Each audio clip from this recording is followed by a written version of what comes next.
जय हिंद दोस्तों, स्वागत है आपका अपने YouTube चैनल पर। रेडियो जरिए आज हम 72वें बीपीएससी टेस्ट सीरीज का सबसे इंपॉर्टेंट सेट करने वाला है, जो कि आपका टेस्ट नंबर आपका 25 होने वाला है। ध्यान में रखिए, फुल एंड टेस्ट आपका किसके द्वारा कराया जा रहा है, तो आपका खान सर के द्वारा 72वें बीपीएससी टेस्ट आपका कराया जा रहा है। ध्यान रखिएगा, पार्ट 1 आपका देखिए हो चुका है। आज आपका पार्ट 2 देखेंगे, यानी कि 75 नंबर प्रश्न से लेकर 150 नंबर प्रश्न आपका आज पूरा कंप्लीट कराया जाएगा। ध्यान रखिएगा, अब वीडियो को 1.25x पे देखिएगा भैया, थोड़ा या उससे थोड़ा सा कम पे देखिएगा। चलिए, इधर उधर करने से कोई ज़्यादा फायदा है नहीं। चलते सीधा प्रश्न नंबर 76 की ओर। 75 नंबर प्रश्न तो आपका कंप्लीट हो चुका है, 76 नंबर प्रश्न से हम लोग स्टार्ट करेंगे। चलिए, पहला नंबर प्रश्न बताइएगा, निम्नलिखित कथनों पर विचार कीजिए। क्या बोला? निम्नलिखित कथनों पर विचार कीजिए, कौन सा कथन आपका सही है, कौन सा कथन आपका सही है, आप लोगों को बताना है। कथन 1 में देखिए आपका है, mRNA टीके शरीर के कुछ वायरल प्रोटीन स्वयं बनाने के लिए प्रेरित करते हैं। क्या कथन 1 आपका सही है? ध्यान रखिए, तो कथन 1 जो है सो आपका बिल्कुल सही है। ध्यान रखिए, कथन 1 आपका बिल्कुल सही है। कथन 2 में है, ठीक है, मोनोक्लोनल एंटीबॉडी की समरूप प्रतियाएं हैं जो किसी विशिष्ट एंटीजन को लक्षित करने के लिए डिजाइन किया गया है। ध्यान रखिए, जो कि कथन 2 भी आपका बिल्कुल सही है। ध्यान रखिएगा, ऑप्शन नंबर आपका 2 बिल्कुल सही उत्तर हो जाएगा। माफ़ कीजिएगा, थोड़ा सा पढ़ने मिस्टेक हो गया, तो थोड़ा सा बात को समझिएगा। चलिए, नेक्स्ट क्वेश्चन पे आते हैं, प्रश्न नंबर 77 की ओर। तो निम्नलिखित में से कौन सा जेनेरिक दवा औषधि का सबसे उपयुक्त वर्णन करता है? बताइए, निम्नलिखित में से कौन जेनेरिक दवा या औषधि का सबसे उपयुक्त वर्णन करता है? कौन सा सबसे उपयुक्त वर्णन करता है? तो आपका ऐसी दवा जो रासायनिक रूप से ब्रांडेड दवा और समान होती है, लेकिन रासायनिक नाम से आमतौर पर कुछ कीमत पर बेची जाती है, जो कि ऑप्शन नंबर बी आपका बिल्कुल सही उत्तर हो जाएगा। ध्यान रखिए, देखिए, ऐसी दवा जो रासायनिक रूप से ब्रांडेड दवा के समान होती है, लेकिन रासायनिक नाम से आमतौर पर कम कीमत पर बेची जाती है, जो कि कथन बी आपका बिल्कुल सही उत्तर हो जाएगा। नेक्स्ट क्वेश्चन पे आते हैं, प्रश्न नंबर 78 की ओर। बताइएगा, इस प्रक्रिया में जीवाणु सूक्ष्मजीवों को मूल्यवान धातुओं जैसे सोना को अयस्कों से निकालने के लिए उपयोग किया जाता है। बैक्टीरिया खनिज में पाए जाने वाले पोषक तत्वों का उपभोग करते हैं, प्रभावी रूप से धातु को अलग करते हैं, जिसे फिर भी एक घोल में एकत्रित किया जाता है। बताइए, उपयुक्त गद्यांश में किस जैव प्रौद्योगिकी प्रतिक्रिया का चर्चा किया जा रहा है? बताइए, किसका प्रक्रिया जो आपका किया जा, किसका चर्चा किया जा रहा है? तो ये आपका बायोलिचिंग का आपका किया जा रहा है। ध्यान में रखिएगा, तो ऑप्शन नंबर ए आपका बिल्कुल सही उत्तर हो जाएगा। ध्यान में रखिएगा, देखिए, बायोलिचिंग प्रौद्योगिकी प्रक्रिया पर चर्चा किया जा रहा है। ध्यान में रखिएगा। नेक्स्ट क्वेश्चन पे आते हैं, प्रश्न नंबर, चलिए आगे बढ़ते हैं, प्रश्न नंबर 79 की ओर। बताइएगा, गुरुत्वाकर्षण तरंगों का पता लगाने में विशेषज्ञ एक उल्लेखनीय वेधशाला लिगो का पूरा नाम क्या है? तो लिगो का पूरा नाम क्या है? तो लिगो का आपका पूरा नाम हो जाएगा रिचर्ड ई अस्माले। ध्यान रखिएगा, रिचर्ड ई अस्माले हो जाएगा। ध्यान रखिएगा, तो sorry, Laser Interferometer Gravitational Wave Observatory. ध्यान में रखिएगा, ऑब्जर्वेटरी। ध्यान में रखिएगा, ऑप्शन नंबर डी आपको बिल्कुल सही उत्तर हो जाएगा। नेक्स्ट क्वेश्चन पे आते हैं, प्रश्न नंबर, माफ़ कीजिएगा भाई, थोड़ा सा हमसे मुंह लड़खड़ा गया होगा तो हाथ जोड़कर माफ़ी मांगते हैं। 80 नंबर प्रश्न बताइए, निम्नलिखित में से किसने नैनो टेक्नोलॉजी शब्द गढ़ा? बताइए, निम्नलिखित में से किसने नैनो टेक्नोलॉजी शब्द गढ़ा? किसने गढ़ा था? ध्यान में रखिएगा, तो ये जो है आपका, देखिए, डॉक्टर नोरी तानी गुची गच्छे हैं। ध्यान में रखिए, कौन गढ़ा है? तो आपका ऑप्शन नंबर सी आपका बिल्कुल सही उत्तर हो जाएगा। ध्यान में रखिएगा, डॉक्टर नोरी तानीगुची। ध्यान रखिएगा, तो ऑप्शन नंबर सी आपका बिल्कुल सही उत्तर होगा। वीडियो को 1.5 पे देखिएगा, या फिर वीडियो को 1.2x पे देखिएगा। ध्यान रखिएगा।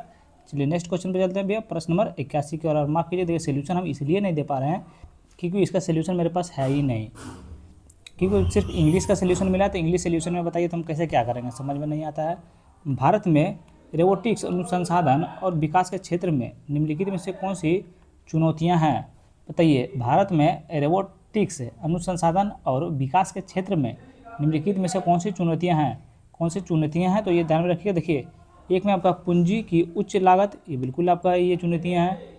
प्रतिभा उपलब्धता का अभाव, ये भी आपका है। हार्डवेयर खरीद की उपलब्धता, ये भी आपका हो जाएगा। ध्यान में रखिएगा, नीचे देखिए कूट कर सही उत्तर चुनने के लिए बोल रहा है, तो उपयुक्त सभी हो जाएगा। ध्यान रखिएगा, देखिए, भारत में रोबोटिक्स अनुसंधान और विकास के क्षेत्र में आपका तीनों कथन जो है सो आपका चुनौतियां हैं। ध्यान रखिए, कौन सी चुनौतियां? तो आपको तीनों चुनौतियां। ध्यान रखिए। नेक्स्ट क्वेश्चन पाते हैं, प्रश्न नंबर 82 की ओर। बताइए प्रोजेक्ट ब्रेनवेयर निम्नलिखित में से किस क्षेत्र से संबंधित है? प्रोजेक्ट ब्रेनवेयर निम्नलिखित में से किस क्षेत्र से संबंधित है? किस क्षेत्र से संबंधित है? तो real time artificial intelligence AI influence से आपका संबंधित, ध्यान रखिएगा। ऑप्शन नंबर ए आपका बिल्कुल सही उत्तर हो जाएगा। चलिए 83 नंबर प्रश्न बताइएगा। देखिए LTE जिसे प्रायः 4G LTE के रूप में संदर्भित किया जाता है का अर्थ क्या है? बताइए इसका अर्थ क्या है? तो ध्यान रखिए इसका अर्थ जो है सो आपका हो जाएगा, देखिए लॉन्ग टर्म रेवोल्यूशन हो जाएगा, ध्यान रखिएगा। तो ऑप्शन नंबर बी आपका बिल्कुल सही उत्तर हो जाएगा। ध्यान रखिए LTE का फुल फॉर्म क्या हो जाएगा? लॉन्ग टर्म एवोल्यूशन हो जाएगा, याद रखिएगा। नेक्स्ट क्वेश्चन 84 नंबर प्रश्न बताइए। देखिए 84 नंबर प्रश्न क्या बोल रहा है? निम्नलिखित में से कौन जाम ट्रिनिटी में शामिल है? बताइए निम्नलिखित में से कौन जैम ट्रिनिटी में शामिल है? कौन सा जैन ट्रिनिटी में शामिल है? तो क्या बोल रहा है? उपयुक्त करके सही उत्तर को आपको चयन करना है। देखिए ट्रिनिटी में आपको कौन कौन शामिल है? तो देखिए पहला तो आपका हो जाएगा, याद रखिएगा, पहला आपका हो जाएगा देखिए जन धन योजना, ध्यान रखिएगा। उसके बाद हो जाएगा आपका आधार, उसके बाद हो जाएगा आपका मोबाइल नंबर, ध्यान रखिएगा। तो पैन कार्ड इसमें आपका नहीं होगा, ध्यान रखिए। जैम ट्रिनिटी में शामिल आपका जन धन योजना हो जाएगा, आधार हो जाएगा और मोबाइल नंबर हो जाएगा। तो ऑप्शन नंबर सी आपका बिल्कुल राइट आंसर हो जाएगा। नेक्स्ट क्वेश्चन पे आते हैं प्रश्न नंबर 85 की ओर। बताइए भारतीय खगोल प्रौद्योगिकी संस्थान सौर भौतिक विज्ञान दीपांकर बनर्जी पंच मिशन के सह अन्वेषक इस संदर्भ में कौन सी अंतरिक्ष एजेंसी इस मिशन से जुड़ी हुई है? इस क्या बोल रहा है? इस मिशन से जुड़ी, कौन से मिशन से आपका जुड़ी हुई है? तो ध्यान रखिएगा ये आपका जो है अंतर्राष्ट्रीय वैमानिकी और अंतरिक्ष प्रशासन जो है आपका इनके साथ में जुड़ी हुई है। क्या बोल रहा है? क्वेश्चन ध्यान से पढ़िएगा। देखिए भारतीय भूगोल भौतिकी संस्थान सौर भौतिक विज्ञान दीपांकर बनर्जी पंच मिशन के सह अन्वेषक हैं। इस संदर्भ में कौन सी अंतरिक्ष एजेंसी इस मिशन से जुड़ी हुई है? तो इस मिशन से आपको कौन सी एजेंसी जुड़ी हुई है? तो आपका राष्ट्रीय वैमानिकी और अंतरिक्ष प्रशासन, ध्यान में रखिएगा। तो ऑप्शन नंबर ए आपका बिल्कुल राइट आंसर हो जाएगा। नेक्स्ट क्वेश्चन पे आते हैं प्रश्न नंबर 86 की ओर। निम्नलिखित कथनों पर विचार कीजिए, ध्यान रखिएगा इनमें से कौन सा कथन आपका सही है ये आप लोग को बताना है।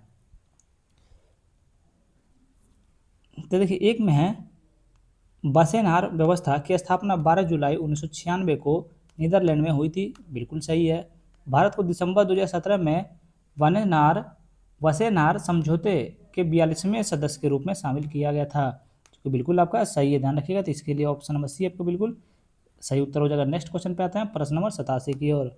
मतलब फ्लेक्स फ्यूल वाहनों का एक संबोधित संस्करण है जो चल सकता है। बताइए जो आपका चल सकता है वो आपका गैसोलीन और डेप्ड पेट्रोल पर, ध्यान में रखिएगा। तो ऑप्शन नंबर सी आपका बिल्कुल सही उत्तर हो जाएगा। माफ कीजिएगा भैया, देखिए अगर थोड़ा सा भी अगर हमसे मिस्टेक होता है पढ़ने में, छोटा भाई समझ के या फिर दोस्त समझ के भैया माफ़ कर दीजिएगा।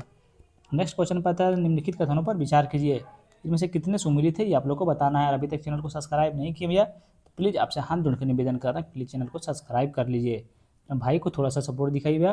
देखिए एक हॉर्स पावर में 776 वाट होते हैं। क्या कथन एक आपका सही है? ध्यान रखिए। तो कथन एक आपका क्या है? तो बिल्कुल आपका गलत है। कथन दो में एंगस्ट्रॉम एक इकाई है जिनका उपयोग प्रकाश की तरंग दैर्घ्य को मापने के लिए किया जाता है। कथन दो आपका जो है सो बिल्कुल सही है, ध्यान रखिए कथन दो को बिल्कुल सही है। तीन में है डॉप्सन इकाई का उपयोग ओजोन परत की मोटाई को मापने के लिए किया जाता है, ये भी कथन आपको बिल्कुल सही है, ध्यान रखिएगा। केवल दो कथन सही होगा तो ऑप्शन नंबर बी आपको बिल्कुल राइट आंसर हो जाएगा। नेक्स्ट क्वेश्चन पे चलते हैं प्रश्न नंबर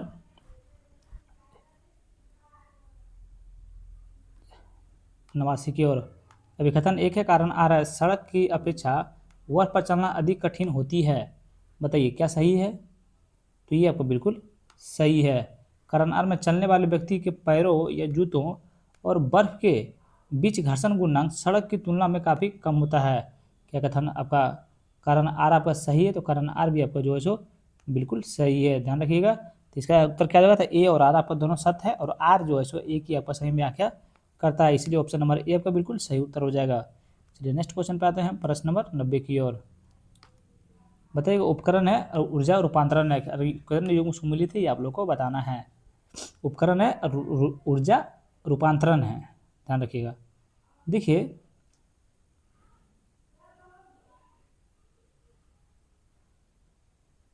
एक में सौर सेल सौर ऊर्जा की विद्युत ऊर्जा में रूपांतरण बिल्कुल सही सुमेलित हैं। ध्यान रखिए, इसमें बोला सही उत्तर चुनने के लिए बताइए। माइक्रोफोन ध्वनि ऊर्जा की यांत्रिक ऊर्जा में रूपांतरण बिल्कुल गलत है। इलेक्ट्रिक मोटर यांत्रिक ऊर्जा को विद्युत ऊर्जा में रूपांतरित बिल्कुल आपका गलत है। ध्यान रखिए, बिल्कुल आपका गलत है। देखिए डायनामो विद्युत ऊर्जा को यांत्रिक ऊर्जा में बिल्कुल आपका गलत है। केवल एक आपका सही होगा, तो कौन सा उत्तर सही हो जाएगा? तो ऑप्शन नंबर डी हो जाएगा, केवल एक आपका बिल्कुल सही है। नेक्स्ट क्वेश्चन पे आते हैं, प्रश्न नंबर 91 की ओर। बताइएगा, पेडुलम घड़ियाँ आमतौर पर गर्मियों में धीमी क्यों चलती है? तो पेडुलम घड़ियाँ आमतौर पर गर्मियों में धीमी क्यों चलती है? तो गर्मियों में धीमी आपका पेडुलम की लंबाई बढ़ जाती है, जिसकी इकाई दोलन के समय अवधि बढ़ जाती है। ध्यान रखिएगा, तो ऑप्शन नंबर सी आपका बिल्कुल राइट आंसर हो जाएगा। नेक्स्ट क्वेश्चन पे आते हैं, प्रश्न नंबर 92 की ओर। बताइएगा, निम्नलिखित में से कौन सी रासायनिक परिवर्तन का उदाहरण है? तो निम्नलिखित में कौन सा रासायनिक परिवर्तन का उदाहरण है? तो रासायनिक परिवर्तन का उदाहरण कौन सा है? तो ये आपका है, ध्यान रखिएगा, देखिए दूध का खट्टा होना, ये आपका रासायनिक परिवर्तन का उदाहरण है। ध्यान रखिएगा, तो ऑप्शन नंबर बी आपका, सी आपका बिल्कुल सही उत्तर हो जाएगा। नेक्स्ट क्वेश्चन पे चलते हैं, प्रश्न नंबर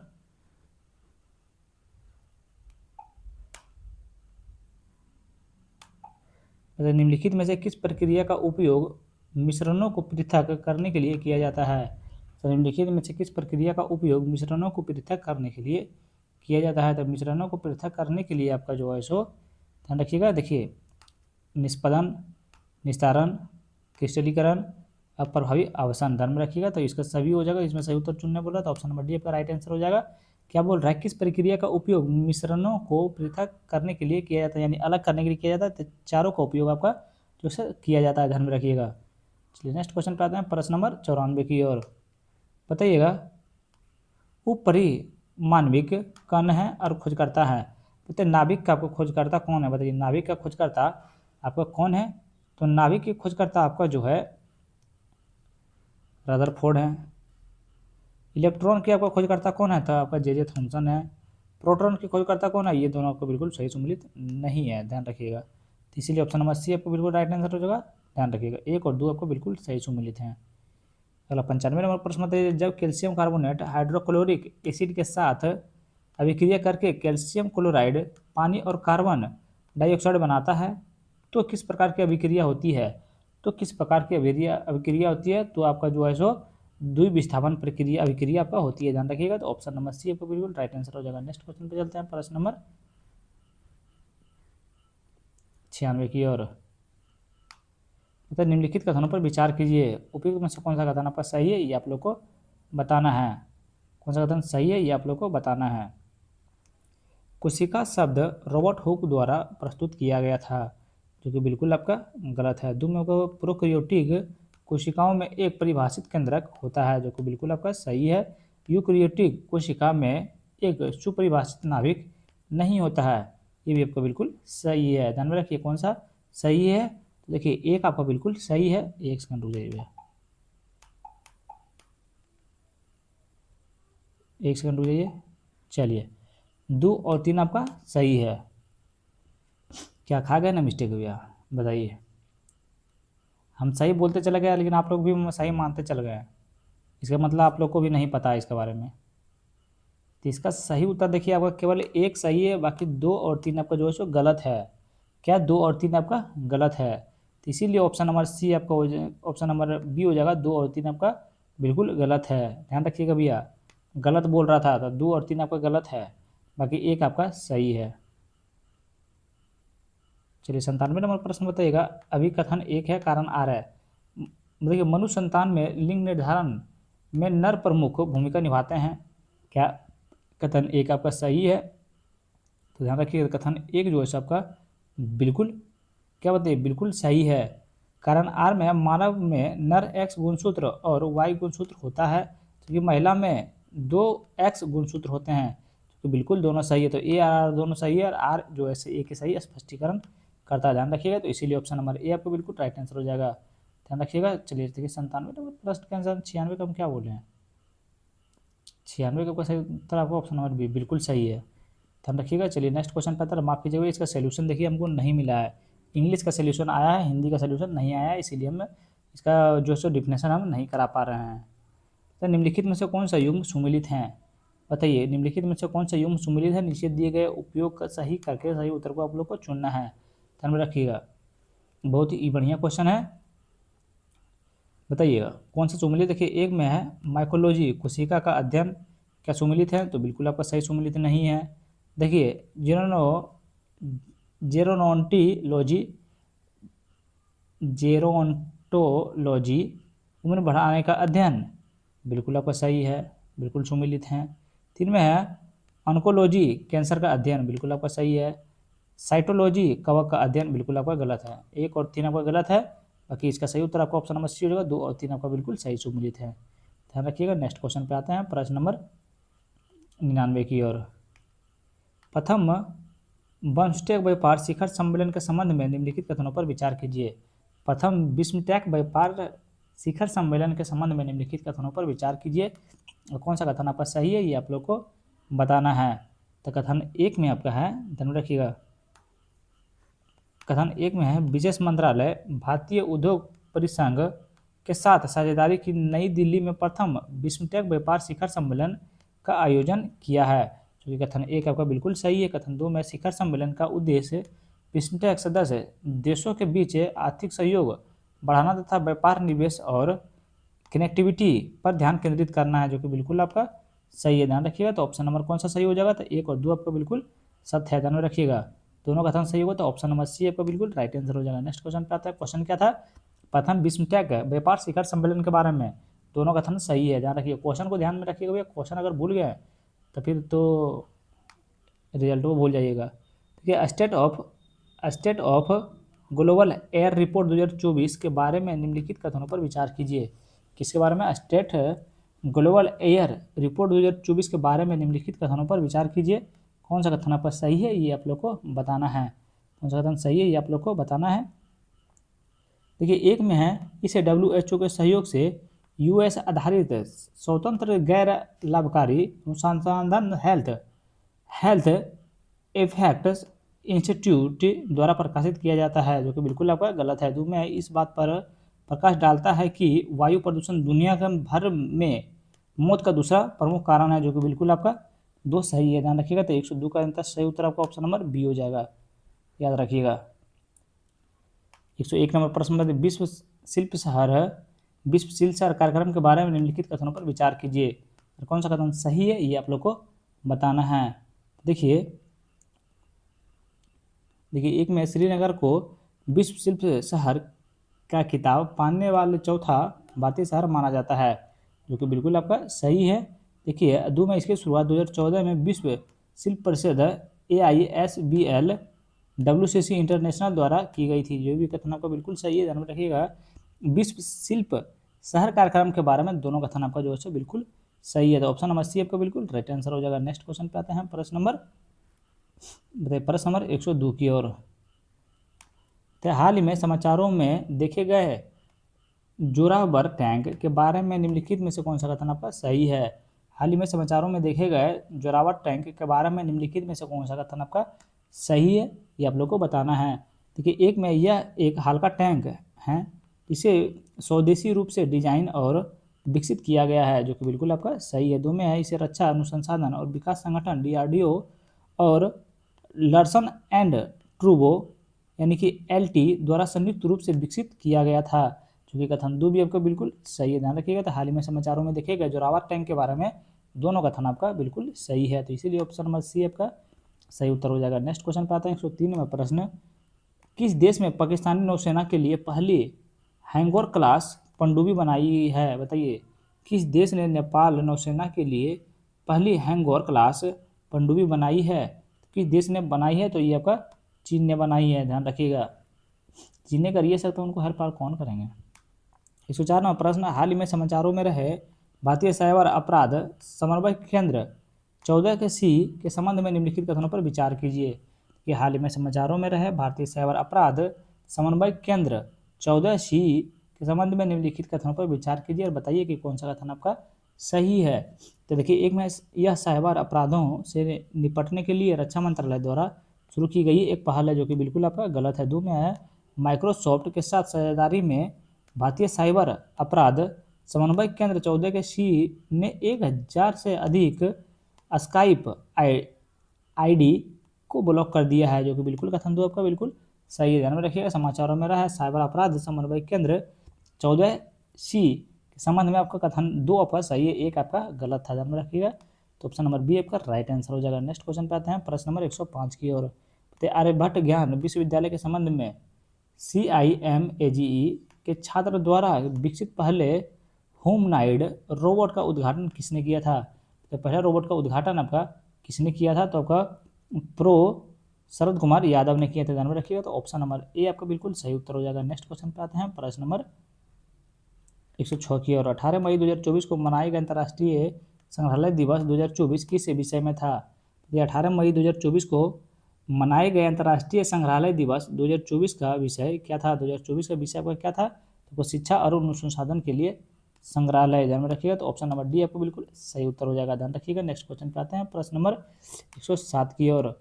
बताइएगा, भारत की दूसरी स्वदेशी निर्मित परमाणु ऊर्जा चालित बैलिस्टिक मिसाइल पनडुब्बी का नाम क्या है? तो INS अरिघाट है, ध्यान में रखिएगा। बताइए, बायोस्फीयर रिजर्व और स्थान है, बताइए इसमें बोल रहा है कितने आपका सुमेलित हैं, ध्यान में रखिए कितने आपका सुमेलित हैं। देखिए, एक में आपका है खार उश लोक बायोस्फीयर रिजर्व, क्या मंगोलिया की आपको सुमेलित हैं? ध्यान रखिए क्या आपका सुमेलित है? तो चलिए ध्यान रखिए भैया, तो बिल्कुल आपका सही सुमेलित हैं। देखिए, इराती बायोस्फीयर रिजर्व स्पेन बिल्कुल सही सुमेलित हैं, ध्यान रखिएगा। और ये देखिए आपका तीन आपका जो कोली युग्नोई बायोस्फीयर रिजर्व है वो फिलिपीन ये आपका सुमेलित नहीं है, ध्यान रखिएगा। देखिए आपका है न्यूमी बायोस्फीयर रिजर्व गाम्बिया जो कि आपका बिल्कुल सही है, ध्यान में रखिए। नेक्स्ट क्वेश्चन पे आते हैं, इसका सही उत्तर आपका 3 कथन आपका बिल्कुल सही है। 109 प्रश्न पर निम्नलिखित कथनों पर विचार कीजिए, तो में से कौन सा कथन आपका गलत है ये आप लोग को बताना है। ये कौन सा कथन गलत है? देखिए, एक में है इंडिया AI फ्यूचरिकल्स, इंडिया AI मिशन का प्रमुख स्तंभ में से एक है, जो कि बिल्कुल आपका करेक्ट है। में विज्ञान और प्रौद्योगिकी मंत्रालय ने नई दिल्ली में वैश्विक भारत AI शिखर सम्मेलन 2024 आयोजन किया है, बिल्कुल आपका गलत है, ध्यान रखिएगा। तो ऑप्शन नंबर ए आपका बिल्कुल सही उत्तर हो जाएगा। नेक्स्ट क्वेश्चन पे चलते हैं, प्रश्न नंबर 110 की ओर बढ़ते हैं। तो हाल ही में समाचारों में आए प्रवाह सॉफ्टवेयर के संबंध में निम्नलिखित कथनों पर विचार कीजिए।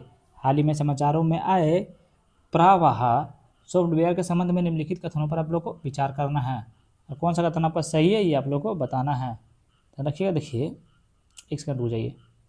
देखिए, इसे है एक में बोल रहा है, यह इसरो विक्रम साराभाई अंतरिक्ष केंद्र में विकसित एक कंप्यूटेशनल फ्लूइड डायनामिक्स सॉफ्टवेयर है, जो कि बिल्कुल आपका सही है। माफ़ कीजिएगा भाई, थोड़ा सा यहाँ पढ़ने में थोड़ा हिचकिचाहट हो गया, तो अपने हाथ जोड़ के आपसे माफ़ी मांगते हैं। कंप्यूटेशनल फ्लूइड डायनामिक्स सॉफ्टवेयर हैं, जो बिल्कुल सही है। दो में आपका यह पंखयुक्त और बिना पंखयुक्त पुनः प्रवेश वाहनों के साथ प्रक्षेपण वाहनों के लिए ब्रह्मा और आंतरिक प्रवाह का अनुकरण कर सकता है, जो कि बिल्कुल कथन दो आपका जो है सो बिल्कुल सही है, ध्यान रखिएगा। तो ऑप्शन नंबर सी आपको बिल्कुल सही उत्तर हो जाएगा। नेक्स्ट क्वेश्चन पे आते हैं, प्रश्न नंबर 111 की ओर। बताइएगा, निम्नलिखित में से कौन सा 3D प्रिंटेड इंजन वाला दुनिया का पहला रॉकेट है? तो अग्निवाना है, ध्यान रखिए कौन सा अग्निवाना है, ध्यान रखिए। निम्नलिखित में से देखिए अग्निवान जो है सो आपका 3D प्रिंटेड इंजन वाला दुनिया का पहला रॉकेट है, याद रखिएगा। नेक्स्ट क्वेश्चन पे आते हैं, प्रश्न नंबर 112 की ओर। तो हाल ही में खबरों में रहा बालिकी सशक्तिकरण मिशन के निम्नलिखित संगठन द्वारा शुरू किया गया था, बताइए। हाल ही में खबरों में रहा बालिका सशक्तिकरण मिशन में से किस संगठन द्वारा शुरू किया गया था? किस संगठन के द्वारा शुरू किया गया था? तो national thermal power corporation limited के द्वारा आपका शुरू किया गया था, ध्यान रखिएगा। नेक्स्ट क्वेश्चन पे आते हैं, प्रश्न नंबर 113 की ओर। विश्व स्वास्थ्य दिवस 2024 के संबंध में निम्नलिखित कथनों पर विचार कीजिए। विश्व स्वास्थ्य दिवस WHD 2024 के संबंध में निम्नलिखित कथनों पर आप लोग को विचार करना है और बताना है कि कौन सा कथन आपका सही है। देखिए, एक में आपका इस वर्ष विश्व स्वास्थ्य दिवस का विषय मेरा स्वास्थ्य मेरा अधिकार है, तो बिल्कुल सही है। 2 में है विश्व स्वास्थ्य संगठन की स्थापना वर्षगांठ मनाने के लिए प्रत्येक 7 अप्रैल को विश्व स्वास्थ्य दिवस मनाया जाता है, जो कि बिल्कुल आपका सही है। ध्यान रखिए, विश्व स्वास्थ्य दिवस 2024 के संबंध में कथन दोनों आपका बिल्कुल सही है, आप लोग याद कर लीजिएगा। ध्यान रखिएगा, अभी तक चैनल को सब्सक्राइब नहीं किया भैया तो प्लीज़ चैनल को सब्सक्राइब कर लीजिए, चैनल के साथ में जुड़ जाइए। तो 14 नंबर प्रश्न बताइएगा, हाल ही में किस संगठन ने इलेक्ट्रॉनिक्स सेवा ई स्वास्थ्य सहायता और टेली परामर्श लॉन्च किया है? तो हाल ही में किस संगठन ने इलेक्ट्रॉनिक्स सेवा ई स्वास्थ्य सहायता और टेली परामर्श लॉन्च किया है? तो ये आपका भूतपूर्व सैनिक अंशदायी स्वास्थ्य योजना। ध्यान में रखिएगा, तो ऑप्शन नंबर बी आपका बिल्कुल सही उत्तर हो जाएगा। देखिए, भूतपूर्व सैनिक अंशदायी स्वास्थ्य योजना। ध्यान में रखिएगा, तो ऑप्शन नंबर बी आपका कौन लॉन्च किया, क्या बोल रहा है, हाल ही में किस संगठन ने इलेक्ट्रॉनिक्स सेवा ई स्वास्थ्य सहायता और टेली परामर्श लॉन्च किया गया है? तो आपका ये किया था, ध्यान रखिएगा, तो ऑप्शन नंबर बी आपका राइट आंसर हो जाएगा। नेक्स्ट क्वेश्चन पे आता है, प्रश्न नंबर 115 की ओर बताइए, पिच ब्लैक एक्सरसाइज 2024 के संबंध में निम्नलिखित कथनों पर विचार कीजिए। क्या बोला, पिच ब्लैक एक्सरसाइज 2024 के संबंध में निम्नलिखित कथनों पर आप लोग को विचार करना है, और कौन सा कथन आपका सही है ये आप लोग को बताना है। कि एक में यह वार्षिक बहुराष्ट्रीय अभ्यास रॉयल ऑस्ट्रेलियाई वायु सेना द्वारा आयोजित किया जाता है, जो कि बिल्कुल आपका गलत है। इस वर्ष संस्करण सबसे बड़ा अभ्यास है जिनमें से 20 देश की भागीदारी शामिल है, तो बिल्कुल आपका सही है। ध्यान रखिएगा, तो इसका सही उत्तर आपका ऑप्शन नंबर बी हो जाएगा, केवल 2 आपका सही उत्तर हो जाएगा। नेक्स्ट क्वेश्चन 116 प्रश्न आता है, माफ कीजिएगा इसका सोल्यूशन मेरे पास नहीं है, इस बार हम मजबूर हो गया। देखिए, हर क्वेश्चन में आप लोग के साथ में सोल्यूशन से थोड़ा सा डिफिनेशन उसका शेयर करते थे, लेकिन इस बार हम नहीं कर पा रहे हैं, हाथ जोड़ के माफ़ी चाहते हैं। हाल ही में किस देश ने अल जजीरा टेलीविज़न नेटवर्क को हमास का मुख्य पत्र करार देते हुए उनका संचालन बंद कर दिया है? तो हाल ही में किस देश ने अल जजीरा टेलीविज़न नेटवर्क को हमास का मुख्य पात्र करार देते हुए उनका संचालन बंद कर दिया था? बताइए कौन बंद कर दिए थे? तो ये आपका जो है इजराइल बंद किया था। ध्यान में रखिएगा, तो ऑप्शन नंबर सी आपका बिल्कुल सही उत्तर हो जाएगा। नेक्स्ट क्वेश्चन पे आते हैं, बताइए निम्नलिखित में से किस संगठन ने वन महोत्सव 2024 का आयोजन किया है? निम्नलिखित में से किस संगठन ने वन महोत्सव 2024 का आयोजन किया है? ध्यान रखिएगा, तो ये आपका कौन किया था, पर्यावरण वन और जलवायु परिवर्तन मंत्रालय की है। ध्यान में रखिएगा। देखिए, निम्नलिखित किस, देखिए पर्यावरण वन और जलवायु परिवर्तन संगठन ने वन महोत्सव 2024 का आयोजन किया है। ये मिल के आपका क्या किया है, तो वन महोत्सव 2024 का आयोजन किए थे। ध्यान रखिएगा। चलिए नेक्स्ट क्वेश्चन पे आते हैं, प्रश्न नंबर 118 की ओर। बताइएगा, वैश्विक शिक्षा और प्रशिक्षण प्रदर्शनी 2024 के संबंध में निम्नलिखित कथनों पर विचार कीजिए, और कौन सा कथन आपका सही है ये आप लोग को बताना है। तो देखिए, कथन 1 में है, यह दुबई वर्ल्ड ट्रेड सेंटर में आयोजित किया गया था, तो बिल्कुल आपका सही है। 2 में है, यह प्रदर्शनी का आयोजन संयुक्त अरब अमीरात के शिक्षा मंत्रालय द्वारा किया गया था। कथन 2 भी आपको बिल्कुल सही है। ध्यान रखिए, कथन 2 भी आपका क्या है, तो बिल्कुल आपका गलत है भी, ऐसा ही नहीं है। सही कैसे होगा? इसका उद्देश्य शिक्षा और प्रशिक्षण संस्थानों को संभावित छात्रों और शिक्षार्थियों से जुड़ने के लिए एक मंच प्रदान करना था। बिल्कुल सही है। क्या बोल रहा है, इसका उद्देश्य शिक्षा और प्रशिक्षण संस्थानों को संभावित छात्रों और शिक्षार्थियों के साथ जुड़ने के लिए एक मंच प्रदान करना है, जो कि ऑप्शन 3 आपको बिल्कुल सही हो जाएगा। था 1 और 3 आपको बिल्कुल सही उत्तर हो जाएगा। किसके बारे में? वैश्विक शिक्षा और प्रशिक्षण प्रदर्शनी के बाद 2024 के संबंध में दोनों कथन सही है। 1 और 3 आपका सही, तो 1 या 3 आपका ऑप्शन नंबर सी में हो जाएगा। नेक्स्ट क्वेश्चन पे आते हैं, प्रश्न नंबर 119 की ओर। बताइएगा, विश्व प्रेस स्वतंत्रता सूचकांक 2024 भारत के रैंक क्या है? भारत के रैंक आपका 159 है। ध्यान रखिए, विश्व प्रेस स्वतंत्रता सूचकांक 2024 में भारत के रैंक क्या था? 159। अभी और घसा गया इसमें। 120 नंबर प्रश्न बताइएगा, समाचारों में देखे गए ई-विगिल ऐप के बारे में निम्नलिखित में से कौन सा कथन आपका सही है?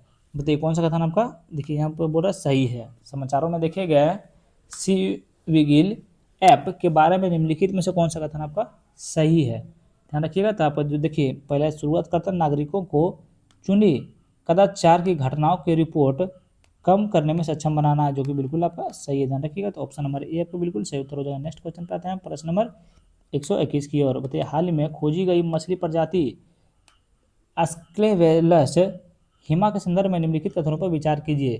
तो हाल ही में खोजी गई मछली प्रजाति अस्क्लेवेलस हिमा के संदर्भ में निम्नलिखित कथनों पर विचार कीजिए। और कौन सा कथन आपका सही है ये आप लोग को बताना है। कौन सा कथन आपका सही है आपको बताना है। देखिए कथन एक में आपका है, भारत में दक्षिण पूर्वी तट पर अस्क्लेवेलस की 2 प्रजातियां खोजी गई है, तो बिल्कुल आपका गलत है। ओके, बिल्कुल आपका गलत है। दो में है, अस्क्लेवेलस शार्क लिवर ऑयल की मांग फार्मास्यूटिकल्स, सौंदर्य प्रसाधनों और कैंसर रोधी उत्पादकों में अत्यधिक हैं, बिल्कुल सही है। दो में, यह गहरे पानी में पाई जाने वाली डॉगफिश शार्क की एक प्रजाति हैं, ये भी आपको बिल्कुल सही ध्यान में रखिएगा। तो देखिए, हाल ही में खोजी गई मछली प्रजाति अस्क्लेवेलस हिमा के संदर्भ में कौन कौन सा कथन सही है, तो 2 और 3 आपका सही, 2 और 3 आपका ऑप्शन नंबर डी में है, ध्यान रखिएगा। चलिए नेक्स्ट क्वेश्चन पर चलते हैं, प्रश्न नंबर 122 की ओर। बताइएगा, निम्नलिखित में से किस संगठन ने हाल ही में विश्व वन्यजीव अपराध रिपोर्ट 2024 जारी की है। बताइए, निम्नलिखित में से किस संगठन ने हाल ही में विश्व वन्यजीव अपराध रिपोर्ट 2024 जारी की है। तो जारी जो है सो आपका ड्रग्स और अपराध पर संयुक्त राष्ट्र कार्यालय की है, ध्यान में रखिए। ड्रग्स और अपराध पर संयुक्त राष्ट्र कार्यालय संगठन ने हाल ही में विश्व वन्यजीव अपराध रिपोर्ट 2024 जारी की है, ध्यान में रखिएगा। नेक्स्ट क्वेश्चन पे चलते हैं, प्रश्न नंबर 123 की ओर। तो हाल ही में खबरों में किस विश्वविद्यालय में आर्टिफिशियल इंटेलिजेंस अध्ययन के लिए अलग विभाग शुरू करने की मंजूरी दी है। देखिए कौन आपको मंजूरी दी है, तो मगध विश्वविद्यालय जो है सो आपका मंजूरी दी है। देखिए, हाल ही में बिहार के किस विश्वविद्यालय ने आर्टिफिशियल इंटेलिजेंस अध्ययन के लिए एक अलग विभाग की शुरुआत की मंजूरी दी है, तो मगध विश्वविद्यालय दिए हैं, ध्यान में रखिएगा शुरुआत की। बताइए, ग्लोबल जेंडर गैप इंडेक्स के बारे में निम्नलिखित कथनों पर विचार कीजिए। ग्लोबल जेंडर गैप इंडेक्स के बारे में निम्नलिखित कथनों पर आपको विचार करना है। कौन सा कथन सही है आप लोग को बताना है। कथन एक में, ग्लोबल जेंडर गैप इंडेक्स विश्व आर्थिक मंच द्वारा प्रति वर्ष प्रकाशित किया जाता है, तो बिल्कुल सही है। दो में, आइसलैंड को लगातार 15वें वर्ष दुनिया के सबसे अधिक लैंगिक समानता वाले समाज के रूप में मान्यता दी गई है, ये भी आपका बिल्कुल सही है। तो ऑप्शन नंबर सी आपका बिल्कुल सही उत्तर हो जाएगा। देखिए क्या बोल रहा है, ग्लोबल जेंडर गैप इंडेक्स के बारे में दोनों का कथन आपका बिल्कुल सही है भैया, आप लोग याद कर लीजिएगा। चलिए अगला नंबर प्रश्न बताइएगा। देखिए, निम्नलिखित में से किस तिथि को पृथ्वी पर दिन और रात बराबर होते हैं। मतलब निम्नलिखित में से किस तिथि को पृथ्वी पर दिन और रात बराबर होते हैं, तो किस दिन होते हैं, तो ये आपका होती है 21 मार्च और 23 सितंबर को, ध्यान में रखिएगा। ये 21 मार्च और 23 सितंबर को जो है दिन और रात आपका बराबर होते हैं, ध्यान रखिएगा। चलिए नेक्स्ट क्वेश्चन पे आते हैं, प्रश्न नंबर 126 की ओर। बताइएगा, सूर्य ग्रहण के संदर्भ में निम्नलिखित कथनों पर विचार कीजिए। क्या बोल रहा है, सूर्य ग्रहण के संदर्भ में निम्नलिखित कथनों पर विचार कीजिए और कौन सा कथन आपका सही है ये आप लोग को बताना है, ध्यान रखिए। तो देखिए कौन सा कथन सही है। कथन एक में, सूर्य ग्रहण तब होता है जब चंद्रमा और सूर्य पृथ्वी एक माध्यम में आ जाता है, जो कि बिल्कुल आपका सही है। क्या आपका बिल्कुल आपका सही है। दो में आपका, परछाया पूर्ण छाया का क्षेत्र होता है जहाँ पूर्ण सूर्य ग्रहण दिखाई देता है, जो कि बिल्कुल आपका सही है। तीन में, सूर्य ग्रहण अमावस्या और पूर्णिमा के दौरान हो सकता है, जो कि बिल्कुल आपका गलत है, ध्यान में रखिएगा। तो ऑप्शन नंबर आपका बी सही उत्तर हो जाएगा। 1 और 2 आपका बिल्कुल सही है सूर्य ग्रहण के संदर्भ में, ध्यान में रखिएगा। चलिए नेक्स्ट क्वेश्चन पे आते हैं, प्रश्न नंबर 127 की ओर। 127 नंबर प्रश्न बताइएगा, अक्षांश और देशांतर की कुल संख्या है। तो अक्षांश और देशांतर की कुल संख्या है, कुल संख्या आपका क्रमशः 81 और 360, ध्यान में रखिएगा। चट्टानों के वर्गीकरण के संबंध में निम्नलिखित कथनों पर विचार कीजिए। तो चट्टानों के वर्गीकरण के संबंध में निम्नलिखित कथनों पर आपको विचार करना है। कौन सा कथन आपका सही है ये आप लोग को बताना। देखिए, एक में, अगर आगरा चट्टान का निर्माण मैग्मा और लावा के ठंडा होने और जमने से होता है, तो बिल्कुल आपका सही है। देखिए, कथन 2 में, अपसादी चट्टानें तब बनती है जब मौजूदा चट्टानें अत्यधिक ताप और दाब के कारण परिवर्तन प्रक्रिया से गुजरती है। ध्यान में रखिए क्या कथन 2 सही है, तो कथन 2 आपका जो है सो बिल्कुल गलत है। 3 में है रूपांतरित चट्टान पहले से मौजूद चट्टान या कार्बनिक पदार्थों से प्राप्त अवसाद का संचयन से बनाती है। ध्यान में रखिए जो कि बिल्कुल आपका ध्यान में रखिए बिल्कुल गलत है। देखिए चट्टानों के वर्गीकरण के संबंध में कथन 1 आपका सिर्फ सही है, केवल एक सही है, तो ऑप्शन नंबर डी आपका बिल्कुल सही उत्तर हो जाएगा। नेक्स्ट क्वेश्चन पे आते हैं प्रश्न नंबर 129 की ओर। माफ कीजिएगा भैया इसका सोल्यूशन मेरे पास देखिए नहीं आया है, सिर्फ इंग्लिश का सोल्यूशन आया था। इंग्लिश सोल्यूशन में बताइए हिंदी में आपका इंग्लिश कैसे दें। तो प्राथमिक पी और द्वितीयक एस भूकंपीय तरंगों के संबंध में निम्नलिखित कथनों पर विचार कीजिए। प्राथमिक पी और द्वितीयक एस भूकंपीय तरंगों के संबंध में निम्नलिखित कथनों पर विचार कीजिए और कौन सा कथन आपका सही है ये आप लोग को बताना है। ध्यान रखिए देखिए एक में है पी तरंगे सबसे तीव्र भूकंपीय तरंगे हैं और ये ठोस और तरल तीनों माध्यम में चल सकती है, जो कि बिल्कुल आपका सही है। 2 में एस तरंगे केवल ठोस पदार्थ के माध्यम से यात्रा कर सकती है, तो बिल्कुल सही है। 3 में आपका पी तरंगे कणों को तरंग की दिशा में ही गतिमान करती है, जबकि एस तरंगे कणों को तरंग की दिशा में लंबवत गतिमान करती है। कथन 3 में आपका जो है सो बिल्कुल क्या बताइए बिल्कुल आपका सही है। ध्यान में रखिएगा प्राथमिक पी और द्वितीयक एस भूकंपीय तरंगों के संबंध में तीनों कथन आपका सही है, आप लोग एक बार याद कर लीजिएगा। ध्यान में रखिएगा। चलिए आगे बढ़ते हैं 130 नंबर प्रश्न की ओर। बताइएगा सागर नीतल प्रसारण की परिकल्पना के बारे में निम्नलिखित कथनों पर विचार कीजिए। सागर नीतल प्रसारण की परिकल्पना के बारे में निम्नलिखित कथनों पर विचार कीजिए और कौन सा इसमें गलत है ये आप लोग को बताना है, गलत आपको बताना है। ध्यान रखिएगा। चलिए देखिए एक में है उथले केंद्र वाले भूकंप मध्य महासागरीय कटकों के समांतर उत्पन्न होते हैं, बिल्कुल सही है। 2 में है मध्य महासागरीय कटकों के शिखर दोनों और समान दूरी पर स्थित चट्टानों के समान चुंबकीय गुण प्रदर्शित करती है, क्योंकि कथन 2 आपका बिल्कुल सही है। ध्यान में रखिएगा तो ऑप्शन नंबर सी आपका राइट आंसर हो जाएगा। बोरा कौन सा गलत है, तो गलत इसमें कोई भी नहीं है, तो ऑप्शन नंबर डी हो जाएगा। उपयुक्त में से कोई नहीं। क्या बोल रहा सागर नीतल प्रसारण की परिकल्पना के बारे में दोनों कथन आपका सही है भैया। आप लोग थोड़ा सा इसको वीडियो पॉज कीजिए और याद कर लीजिए। चलिए नेक्स्ट क्वेश्चन पे चलते हैं प्रश्न नंबर 131 की ओर। 131 नंबर प्रश्न देखिए क्षुद्र ग्रहों और धूमकेतुओं के बीच के अंतर के बारे में निम्नलिखित कथनों पर विचार कीजिए।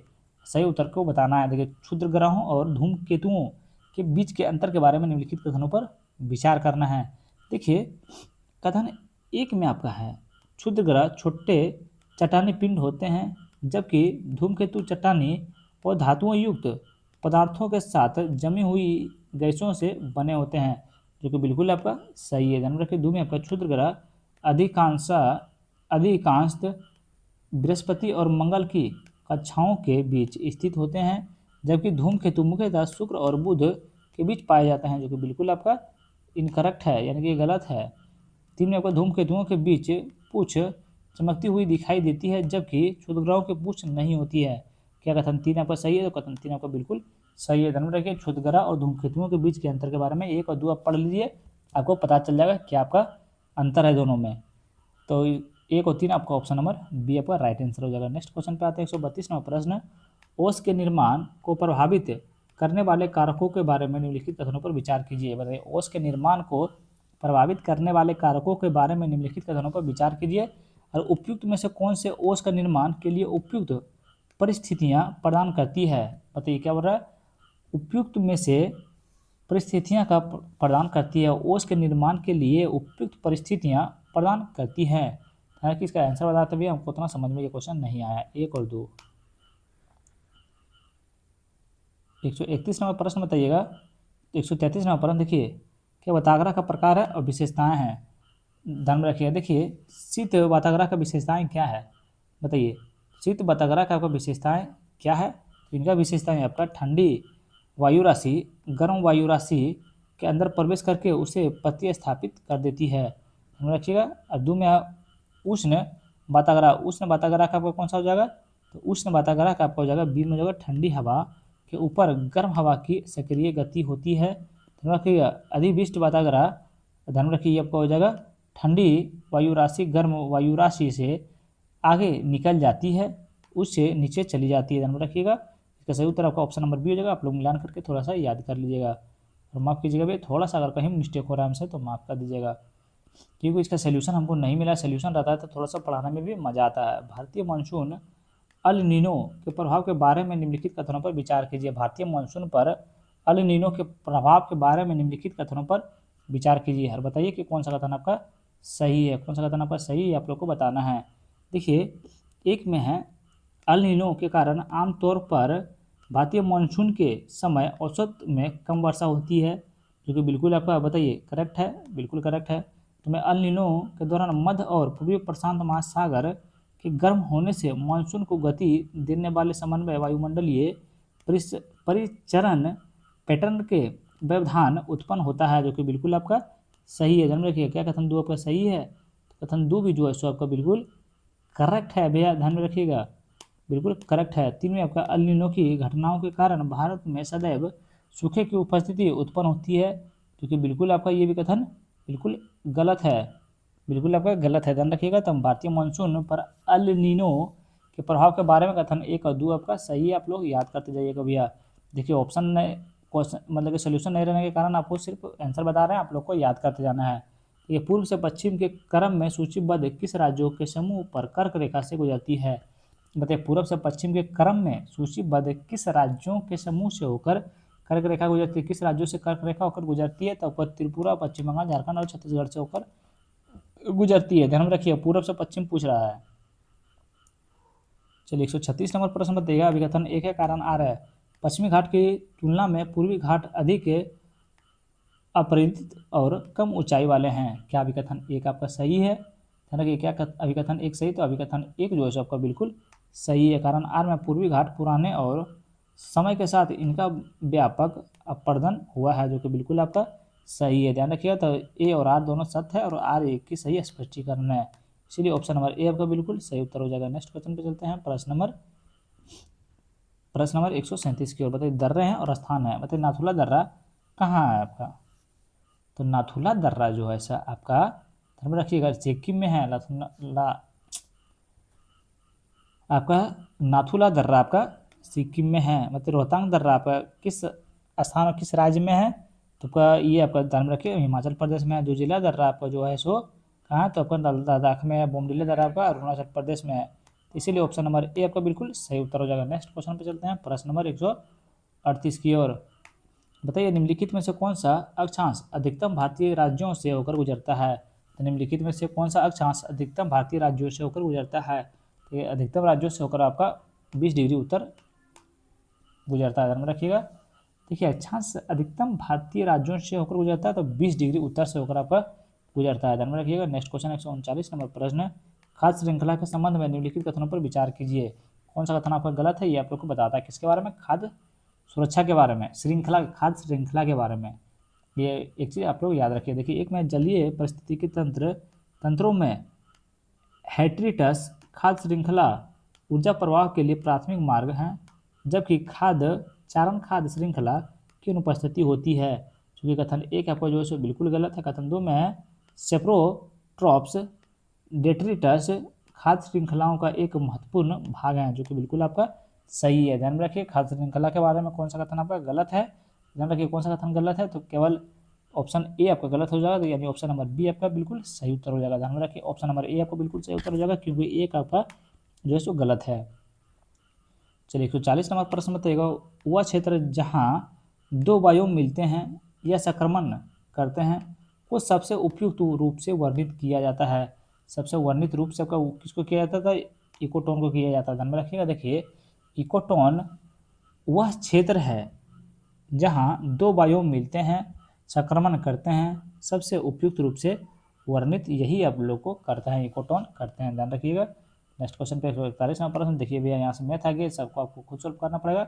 हम आंसर इसका बता देते हैं, इसका सही उत्तर आपका ऑप्शन नंबर ए हो जाएगा। सारा का आंसर बता देंगे, आप लोग खुद सॉल्व कर लीजिएगा, मैथ है। तो 142 नंबर प्रश्न का आपका सही उत्तर ऑप्शन नंबर डी हो जाएगा। माफ़ कीजिएगा भैया, हम देखिए थोड़ा सा सोल्यूशन नहीं रहने के कारण हम उतना बढ़िया से नहीं बोल पाए, ना सोल्यूशन कर पाए, ना तो हमको तो कुछ थोड़ा सा भी समझ में आया था। ध्यान रखिए, तो 143 का आपका ऑप्शन नंबर ए हो जाएगा। 144 का आपका सही उत्तर ऑप्शन नंबर कौन सा? तो डी हो जाएगा। 145 का आपका सही उत्तर कौन सा हो जाएगा? तो ऑप्शन नंबर ए हो जाएगा। 146 नंबर पर 146 का सही उत्तर आपको कौन सा हो जाएगा, तो ऑप्शन नंबर बी हो जाएगा।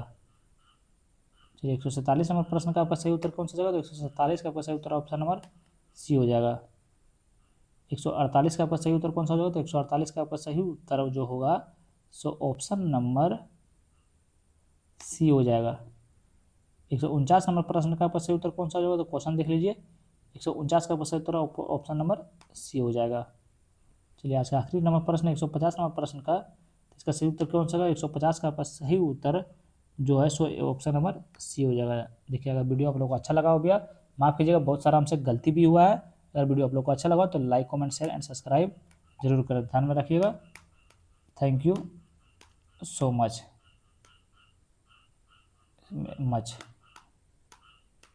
लव यू भाई एवं बहनों, भाई एवं BAHNO।